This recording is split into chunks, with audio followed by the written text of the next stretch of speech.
안녕하세요. 저는 35살이고 현재 20개월이 된 아들을 키우고 있는 가정주부입니다. 제가 이 사연을 적게 된 이유부터 말씀을 드리면 제 남편은 바람을 피웁니다. 그런데 남들처럼 밤을 지새우면서 만나는 것도 아니고 꼭두 새벽부터 나가서 만나고 있더라고요. 정말 그 모습을 보면서 황당하기도 하고 참 부지런하게도 바람을 피는구나 싶더라고요. 아마도 그래서 제가 이렇게 오랫동안 못 잡았던 것 같기도 합니다. 그리고 하필 제가 아침 잠이 많습니다. 태생적으로 원래 잠이 많았죠. 더군다나 아이를 키우면서 수면 시간이 뒤죽박죽이 되어버린 터라 남편이 출근을 하는 새벽 시간에는 거의 항상 기절 상태였습니다. 그래서 밖에서 바람을 피우는지 뭘 하고 다니는지 알 수 있는 정신이 아니었던 거죠. 그런데 이런 정신없는 상황에도 촉이라는 게 무섭긴 하더라고요. 저도 정말 뜬금 포인트에서 남편이 이상하다고 느껴졌었거든요. 그건 바로 다름 아닌 블랙박스였습니다. 블랙박스 영상을 본 건 아니었습니다. 그냥 말 그대로 블랙박스 그 자체만으로 느낌이 왔던 거죠. 왜냐하면 제 남편은 정말 결벽증에 가까울 만큼 매우 깔끔한 성격입니다. 아내와 아이를 두고 하는 짓을 보면 자기 자신한테는 그렇게 더러운 놈이 없었던 것 같지만요. 아무튼 남편이 유독 신경 쓰는 것 중 하나가 자동차 관리를 하는 거였습니다. 가끔 옆에서 지켜보면 정말 심하다 싶을 정도로 내부 청소도 자주 하고, 그렇다고 엄청 비싼 차도 아니고 평범한 차였는데 엄청 극성 맞구나 싶더라고요. 그런데 어느 날 퇴근하고 집에 오는 길에 블랙박스를 뜯어서는 가지고 왔더군요. 그 모습을 보고 저는 처음에는 고장이 나서 가져온 줄 알았고 별로 신경도 쓰지 않았죠. 그렇게 며칠 동안을 놓아둔 곳에 블랙박스가 그대로 있었습니다. 새로 달지도 않고 사지도 않았던 거죠. 한마디로 그냥 저희 차에는 블랙박스가 없었던 겁니다. 그렇게 자동차에 온갖 애정을 쏟던 사람의 차에 말이죠. 그리고 저희 아파트에는 지하 주차장이 있는데 남편은 무조건 지하에 차를 넣어야 마음이 놓인다고 했었죠. 분리수거하는 날이나 야근하고 늦게 와서 지하 주차장이 꽉 찼을 때는 어쩔 수 없이 지상에 주차를 하고 들어와서는 지하에 주차를 할 수 있을 때까지 매 시간 들락날락할 정도였습니다. 그렇게 결국 무조건 지하에 넣어놔야 안심하고는 잠을 자는 성격이죠. 이게 뭔가 앞뒤가 안 맞지 않나요? 차를 그렇게 애지중지하는 사람의 행동이라고는 볼 수가 없었고 그때부터 뭔가 이상하다는 촉이 왔었죠. 그렇게 의심을 하던 중 큰 사건이 하나 터졌습니다. 제가 새벽까지 아이 달래느라 잠을 거의 못 자서 침대에 누워 뒤척이고 있는데 옆에서 남편이 갑자기 벌떡 일어나더니 화장실도 아니고 주방으로 급하게 가더라고요. 그래서 뭐지 싶어서 시간을 봤더니 아직 출근 시간은 한참 멀었는데 도대체 뭐라는 거지 싶었습니다. 그렇게 눈을 감고 가만히 누워있는데 주방에서 고소한 냄새가 났죠. 아마도 토스트를 굽는 것 같았어요. 그러더니 어디론가 전화를 하더니 계속 먹을 걸 만들었고 15분 정도가 지난 뒤 주방에서 나와서 샤워를 하고는 출근 준비를 해서 나가더라고요. 일부러 자는 척 하고 있던 저는 남편이 나가자마자 주방으로 가봤습니다. 그런데 주방에는 아무런 흔적도 없이 엄청 깨끗하게 되어 있더라고요. 내가 꿈을 꾼 건가 싶었고 황당했죠. 그래서 눈에 보이는 후라이팬을 밑바닥을 만져보니 아직 미지근하더군요. 아무런 흔적도 없는데 뭔가를 만들기는 만들었다는 거였습니다. 그날 이후 제 의심은 극도로 올라갔고 수면 패턴이 아예 바뀌어버려서 밤에 잠을 못 잤습니다. 그래서 일부러 자는 척 하면서 새벽마다 남편이 출근하는 걸 봤습니다. 밤새 안 자는 척 하긴 어려웠기에 아이 방에서 자는 척을 하고 남편의 인기척이 들리면 문틈으로 밖을 봤죠. 그날도 어제와 같이 일어나자마자 주방으로 가더니 커피를 타서 보온병에 넣더군요. 실루엣만 봐도 세상 신나 보였죠. 작은 소리로 콧노래를 흥얼거리면서 마치 소풍 가는 사람처럼 즐겁게 준비를 하더라고요. 그리고는 전날과 같이 뒷정리를 흔적도 없이 깔끔하게 해놓고는 출근을 했습니다. 하루 이틀이면 그러려니 했을지도 몰랐을 겁니다. 그런데 매일 새벽 5시 30분이면 기계처럼 일어나서 무언가를 열심히 만들어서 6시 정각에는 집 밖으로 나갔습니다. 남편이 9시까지 출근해야 했는데 평소에는 7시에 나갔는데 1시간이나 일찍 나갔던 거죠. 회사에서 무슨 일이라도 있나? 아니면 혹시 투잡이라도 뛰는 건가? 별의 별 생각을 다 했죠. 솔직히 그때까지도 저는 제 남편을 믿었습니다.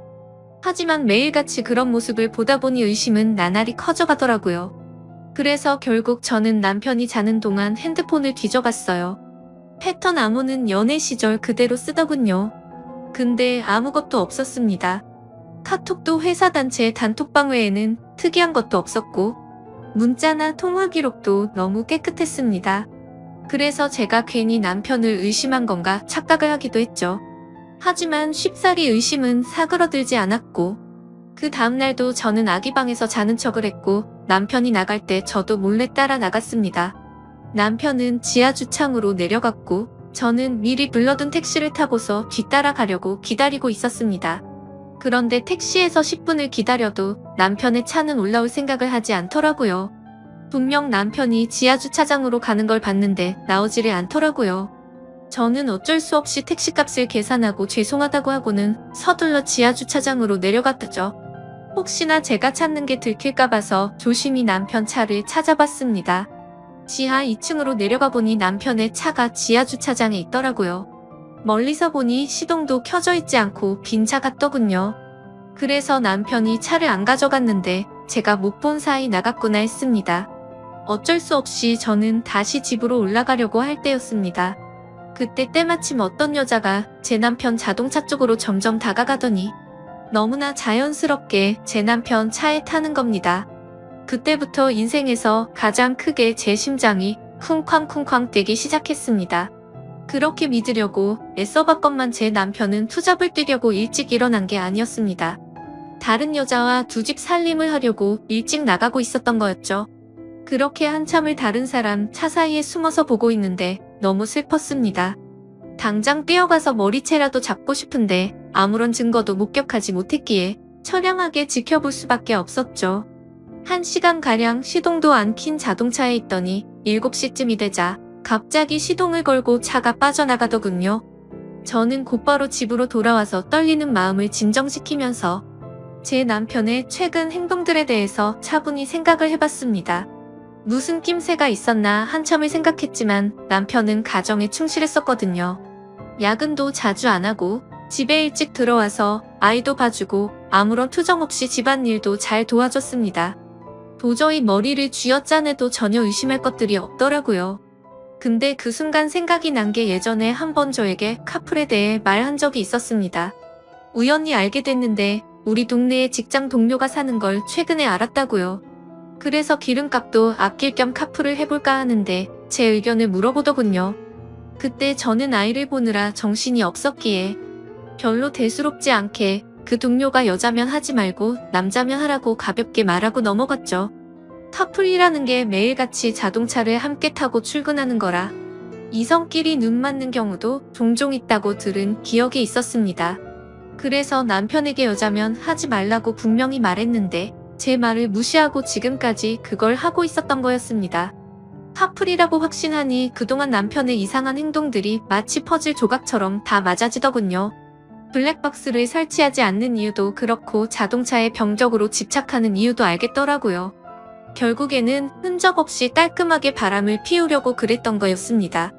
다음날도 저희 남편은 새벽에 일어나서 무언가 도둑 고양이처럼 준비하더니 6시 정각에 나갔습니다. 그 꼴을 보고 있으니 너무 황당해서 어이가 없더군요.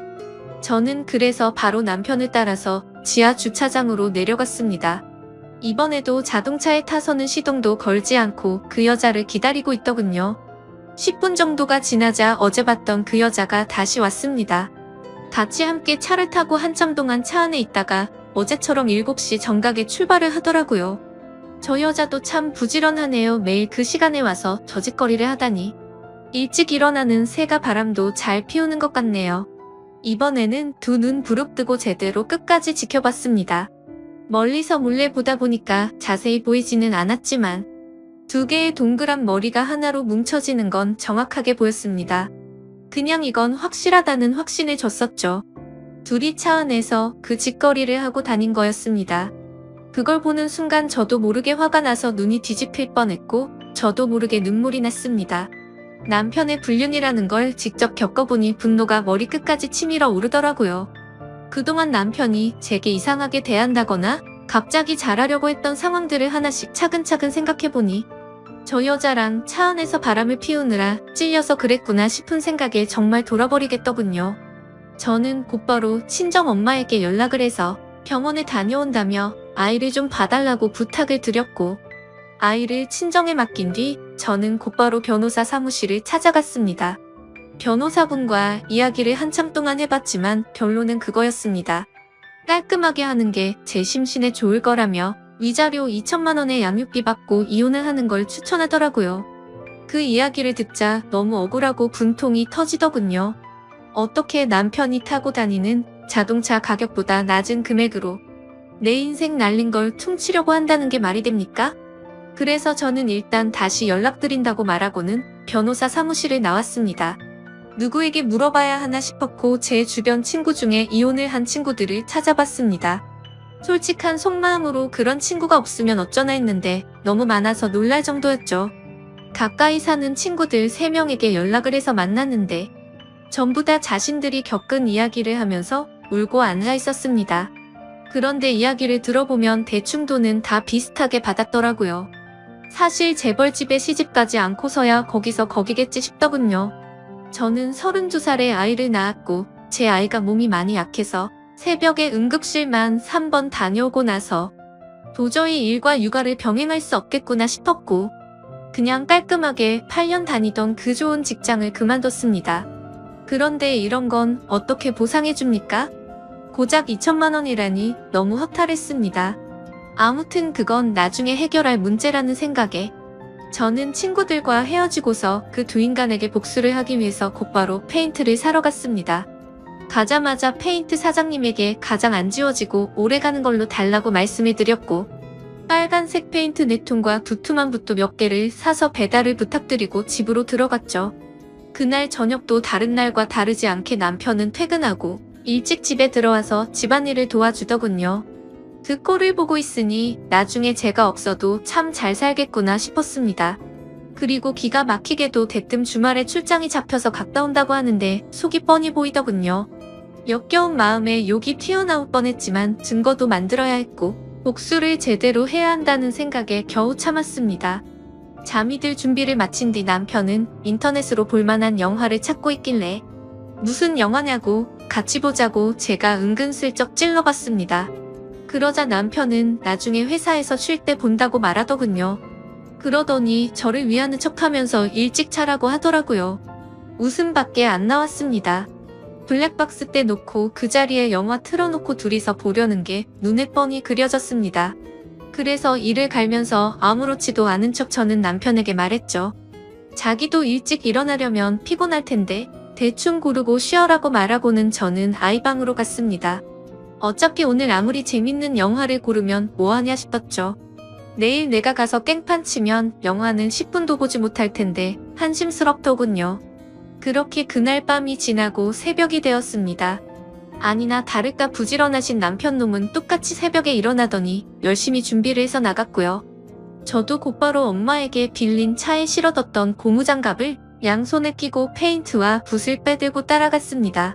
지하 주차장에 도착하니 항상 주차하는 곳에 남편의 차가 보였습니다. 심장이 터질 듯이 떨리고 무서운 마음도 들었지만 최대한 차분히 기다렸습니다. 그러자 상간녀가 또각또각 구두 소리를 내면서 기분 좋은지 생글생글 웃으면서 차로 다가가더군요. 그렇게 그 여자가 남편 차에 타는 것까지 확인을 했습니다. 그리고 저도 페인트 뚜껑을 열어서 들었고 다른 한 손에는 휴대폰을 들고서 남편 차로 조용히 다가갔죠. 심장이 터질 것 같았고 무서웠지만 그 마음은 곧바로 분노로 바뀌었습니다. 가까이 다가가서 보니까 둘은 아주 한 몸이 되기 직전이더군요. 저는 곧바로 휴대폰으로 동영상 녹화를 하고서 주머니에서 붓을 빼들었습니다. 남편 차가 실버 색상인데 빨간 페인트를 찍어서 남편 차에다가 그대로 글자를 적기 시작했습니다.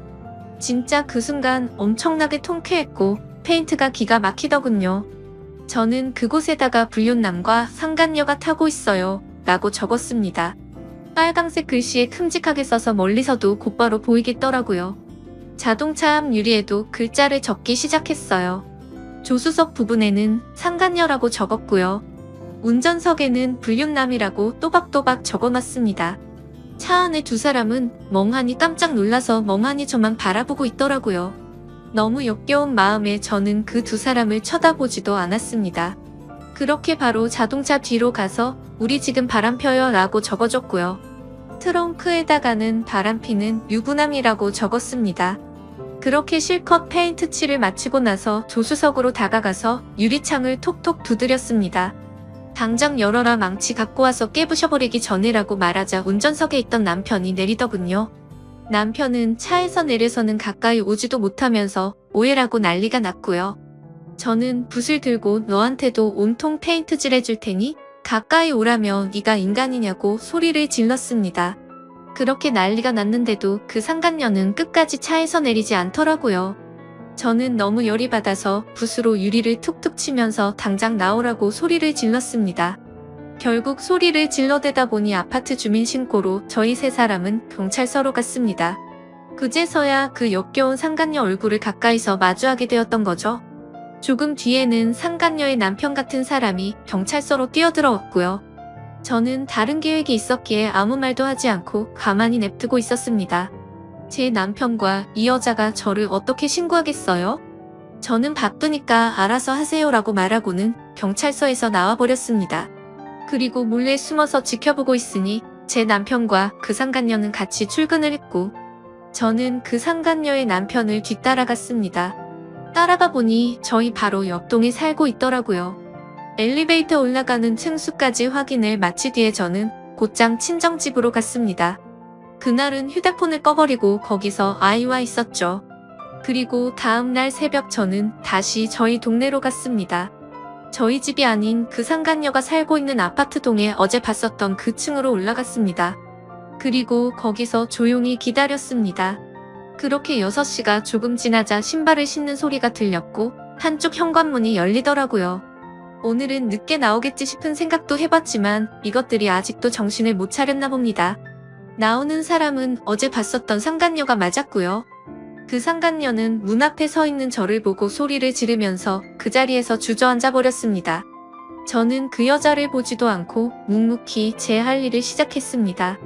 가져온 페인트통 붓을 듬뿍 발라서는 그 상간녀 집 현관문에 적기 시작했습니다. 이 집에 상간녀가 살고 있어요. 일찍 일어난 상간녀가 유부남을 꼬신다라고 적었습니다. 그 상간녀는 소리를 지르기 시작했고 저는 아무렇지 않게 아주 태연하게 계속 글자를 적어나갔습니다. 팝을 뜯어먹는 소리 안에 차에서 이상한 짓이라고 적고 있는데 갑자기 그 집에서 그 여자의 남편이 뛰쳐나오더라고요. 저를 보자마자 또 이 아줌마냐고 도대체 왜 그러냐고 하더군요. 남의 집에 무슨 짓거리냐며 이거 전부 다 손해배상 청구할 테니 그렇게 알라고 하더라고요. 저는 그 여자 남편한테 물어봤습니다. 아저씨, 혹시 아저씨도 아침 잠이 많으신가요? 일찍 못 일어나시죠? 라고 물었습니다. 그러자 그게 무슨 소리냐며 아침 잠하고 이 짓이랑 무슨 상관이냐며 화를 내더군요. 저는 제 핸드폰을 꺼내서 어제 녹화한 영상을 보여주면서 말했습니다. 아저씨 와이프랑 내 남편 놈이랑 꼭두 새벽마다 만나서 그렇게 부지런하게 자동차에 둘이 달라붙어서 팝글인지 뭔지 바람을 폈어요. 아저씨도 정신 차리세요. 라고 했죠. 그때 때마침 제 남편에게서 전화가 오더라고요. 전화를 받자마자 지금 어디냐고 버럭 소리를 지르더라고요. 안 그래도 열받는데 저를 또 건들더군요. 그래서 제가 한마디 했습니다. 야, 다음에는 네 차례야. 너는 회사에서 딱 기다리고 있어라. 내가 페인트통 들고 지금 바로 갈 거니까. 그 시각이 아침 7시였는데 그 여자 집 앞에서 소리를 지르고 있었습니다. 또다시 주민신고가 들어갔는지 곧바로 아파트 경비 직원분들이 올라왔고 저는 강제적으로 그 사람들에게 떠밀려서 엘리베이터에 올라탔습니다. 1층으로 내려가니 제 남편이 이쪽으로 뛰어오고 있더군요. 이젠 더 이상 그 자동차 안에서는 못 기다리나 봐. 라고 했더니 남편이 그러더라고요. 적당히 좀 해라며 동네 창피하게 아침마다 뭐 하는 거냐고요. 그 말을 듣는 순간 피해자 코스프레를 하길래 너무 역겨워서 구역질이 날 것 같았고 정말 너무 화가 났습니다. 그래서 저는 곧바로 소리를 지르면서 말했습니다. 그럼 내가 아침마다 동네에서 한 짓은 뭐냐고 물었고, 주차장에서 그 짓거리 한 건 당당하냐고 소리 질렀습니다. 그러자 남편이 제 행동이 질린다면서 제가 원하는 대로 이혼해준다며 되려 큰 소리를 치더라고요. 아무리 간통죄가 없어졌다고 해도 저렇게 당당하게 이혼을 해준다라는 소리가 나오는 게 어이가 없었습니다. 저는 더 이상 분노를 참을 수가 없었고 들고 있던 페인트 붓으로 남편의 뺨을 쳐버리고 돌아서서 갔습니다. 그때부터 저는 이제 정말 무서운 게 없다는 걸 깨달았죠. 그러자 남편은 뒤에서 온갖 욕을 하면서 동네가 떠나가라 소리를 질러대더라고요. 저는 가볍게 그 말을 무시해버리고 곧바로 택시를 타고 친정집으로 갔습니다.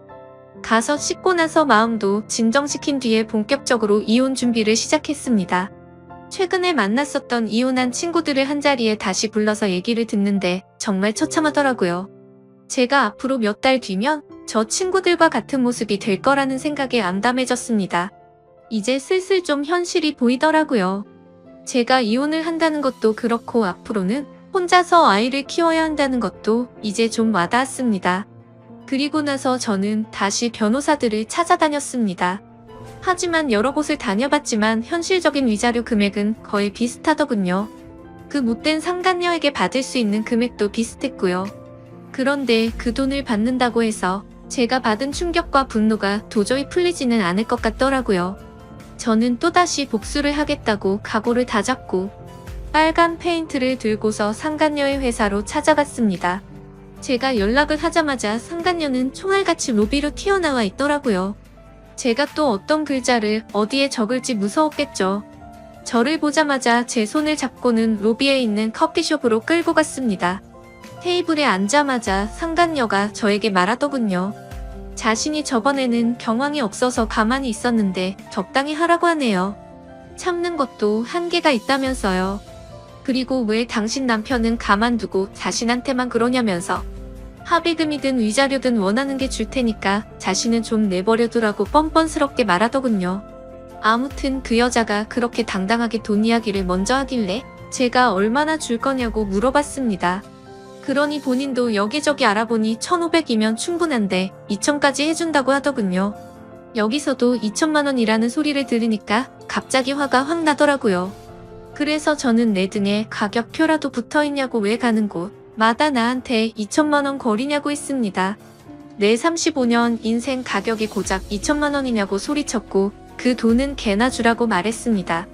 나는 내 방식대로 풀고 싶으니까 시간 없는 나 붙잡고 헛소리 짓거리지 말고 당장 네 사무실로 올라가게 앞장서라고 말했습니다. 그러자 그제서야 그 당당했던 여자가 공손해지더라고요. 제 팔을 붙잡으며 제가 잘못했어요. 제가 어떻게 하면 화가 풀리시겠어요? 라며 저에게 매달리더군요. 그래서 저는 말했습니다. 나는 배운 여자라 글을 써야만 풀려. 네 사무실에 상간녀라고 도배를 해야 풀리겠으니까 당장 앞서라고요. 그러자 상간녀는 갑자기 제 페인트통을 잡고 펑펑 울면서 제발 살려달라며 자신이 잘 못했다고 하더군요. 그렇게 로비 한복판에서 그런 일이 벌어지다 보니 지나가는 사람들이 슬슬 저희 쪽으로 몰리더니 웅성거리기 시작했습니다. 그때 또다시 제 남편에게서 전화가 왔습니다. 제가 저번에 회사 간다고 질러놔서 그런지 불안했는 것 같더라고요. 전화를 받아서 말했습니다. 나 지금 너희 회사 로비 왔는데 네 상간녀 사무실 들렸다가 네가 있는 곳 가주겠다고 말했죠. 통화를 듣고 있던 상간녀는 이제 아주 제 페인트통을 끌어안고 펑펑 울면서 잘못했다고 살려달라고 하더군요. 주변을 둘러보니 회사 경비분들도 이제 슬슬 저에게 다가오고 있었습니다. 요즘 참 태어나서 처음으로 경비하시는 분들이 저를 무지 좋아하는 것 같더군요. 상황을 보니까 어차피 상간녀 사무실로 들어가긴 힘들어 보였습니다.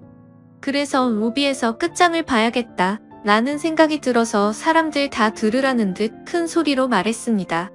바람은 네가 내 남편이랑 폈는데 내가 왜 용서를 해야 하냐며 내 20개월 된 아들 인생은 앞으로 어쩔 거냐고 소리쳤습니다. 내 아들은 앞으로 지 아빠도 편하게 못 보는데 그건 어떻게 할 거고 한 가정을 처참하게 부숴놓고 말로만 미안하다고 하면 끝이냐고 미안하면 당장 꿇어서 제대로 사과하라고 했죠. 그러자 사람들이 너무 많이 모여서 그 여자도 눈치가 보이는지 망설이고 있더군요. 그래서 저는 그 여자에게 다가가서 끌어안고 있는 페인트통 뚜껑을 확 열어버렸습니다.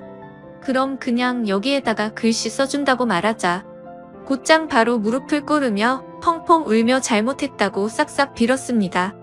사람들은 그 모습을 보며 웅성거렸고 사진도 찍기 시작하더라고요. 그때 때마침 제 남편도 뛰어와서는 회사까지 찾아와서 이러는 건 다 불법이라고 말하더군요. 그래서 저도 곧바로 말했습니다. 이게 불법이면 니네 둘이서 바람핀 건 간통죄 없어져서 불법 아닌 것 같냐고. 내가 벌금 다 낼 테니까 내가 불법을 저지르던 말던 넌 네 앞날이나 신경 쓰라고 했죠. 그리고 지금 당장 네 사무실 올라갈 거니까 나한테 이래라 저래라 하지 말라고 했습니다. 그러자 남편 놈도 곧바로 제게 미안하다면서 제발 화 풀라고 굽신거리기 시작하더군요. 제 손을 잡고 계속 나가자고 하더라고요. 저는 나를 데려가고 싶으면 당장 네 차 갖고 오라고 말했습니다. 어차피 여기서 우리 집까지 30분이면 갈 수 있는 거리던데 지금 당장 가져오라고 했죠. 남편은 지금 그 차에 페인트 칠해놔서 못 가져온다며 대낮에 그걸 어떻게 타고 오냐고 말하더군요. 그래서 저는 새벽에 거기서 그 짓거리 하는 건 괜찮냐고 되물었고 난 2번 말하지 않는다며 지금 당장 차 가지러 안 가면 나는 여기 로비에다가 네가 저 상간녀랑 한 짓 다 적을 거니까 당장 선택하라고 말했습니다. 그러자 도저히 답이 없는 걸 알았는지 남편이 차를 가지고 오겠다며 조금만 기다리라며 허겁지겁 뛰어나가더군요. 저는 아무렇지 않게 태연하게 아까 있었던 커피숍에 앉아서 다시 상간녀를 불러서 내 남편이 새벽마다 타다 준 그 커피보다 맛있는 걸로 좀 시켜보라고 말하고는 가만히 앉아서 그렇게 남편을 기다렸습니다. 1시간 동안 기다리니까 남편은 결국 그 차를 끌고 왔더군요. 주차되어 있는 거리로 나가보니 주변에 있던 모든 사람들이 다 차를 쳐다보긴 하는데 통쾌하더라고요. 제가 봐도 참 글씨를 또박또박 잘 써놔서 멀리서도 바로 보이더라고요. 저는 바로 그 차로 가서 뒷좌석에 탔고 그 차를 타고 곧바로 친정으로 갔습니다. 남편은 창피한 건 아는지 선글라스를 쓰고 고개를 푹 숙이고 운전하더군요. 친정집 근처에 내려서 제 아들을 태우고 바로 시댁으로 갔습니다. 시댁 입구에서 시어머니께 전화를 했습니다. 지금 보여드릴 게 있으니 시아버지랑 같이 내려와 달라고 했죠. 잠시 후 시부모님은 나오자마자 자기 아들 차를 보고 기겁을 하시더군요. 누가 그랬냐고 누가 이딴 낙서를 했냐고 하셔서 제가 말했습니다. 어머님 바람은 어머님 아들이 이 차 안에서 피웠고요. 빨간 글자들은 제가 직접 썼어요. 죄송하지만 저희 오늘부로 이혼할 거고 그래서 아이 데려왔다고 했습니다. 이제 손주 잘 키워주시면 된다고 말씀드리자 시어머니는 저에게 소리를 지르며 모성애도 없는 년이 지 남편 잠깐 한눈 판 걸로 이 난리를 피냐고 하더군요. 그래서 제가 그랬습니다. 모성애가 뭐가 중요하냐고요. 애 키우려면 돈이 있어야 하는데 이 무능한 남자가 양육비를 주겠냐고 물어봤고 세상 믿을 사람이 없어서 새벽마다 여자의 환장해서 바람피운 짐승놈을 믿겠냐고 말했습니다. 앞으로 제가 직장 구해서 양육비도 제가 드릴 테니까 어머님은 손주 잘 키워달라고 말하고는 뒤돌아서 걸어갔습니다. 그러자 뒤에서 시어머니는 소리를 지르면서 온갖 욕을 하시더라고요. 주변을 둘러보니 동네 주민들도 나와서 남편 자동차를 구경하는데 참 이게 뭔가 싶었습니다. 그렇게 저는 택시를 타고 친정으로 가는 동안 정말 많이 울었습니다. 저렇게 한풀이를 하고 당당한 척을 했어도 전혀 괜찮지 않았고 너무 힘들었거든요. 제 아이 걱정도 많이 됐지만 저는 어쩔 수 없이 참아야 했습니다. 아이를 위해서라도 제가 돈을 벌어야 했고 그 누구도 믿을 수가 없었기 때문이었죠. 그렇게 저희는 결국 법적으로 이제 남남이 되었고 이혼 서류에 도장을 찍었습니다. 그리고 가장 걱정했던 아이 문제는 잘 해결되었어요. 시댁에서 3일 만에 전화가 오더라고요. 아이 데려가라면서 도저히 안 되겠다고 힘들다고 하시더군요. 남편도 저에게 아이 데려가라고 했고 친권과 양육권 포기각서 받고 다시 데려왔습니다. 그래서 제 아이는 친정에서 엄마가 잘 돌봐주시고 계시고 전 남편에게 받은 양육비에 제 월급까지 엄마에게 드리고 있습니다. 걱정되었던 재산 분할도 잘 받았고 상간녀에게 위자료도 다 받았습니다. 제 돈 들어간 거 다시 받는 거라 뭐 기분 좋고 그럴 건 없었지만요. 그리고 지금 상간녀도 이혼 소송 중이라던데 제가 페인트통으로 난리를 피워서 그런지 제 위자료는 바로 입금했더라고요. 그리고 며칠이 지나서 갑자기 그 상간녀는 저에게 명예훼손을 걸었더군요. 아마 다니던 회사를 계속 다니는 건 어려웠겠죠. 어차피 많이 내봐야 200이라던데 그 돈 한 풀이 값이라 생각하려고요. 사실 페인트로 한 풀이를 했어도 아직도 화가 많이 남아있고 공허한 마음이 채워지진 않는 것 같습니다. 아무튼 앞으로 제 아들만을 위해서 열심히 일하고 잘 살아보려고 합니다. 부디 다른 분들은 저처럼 이런 마음 아픈 일이 생기지 않으셨으면 좋겠습니다. 감사합니다.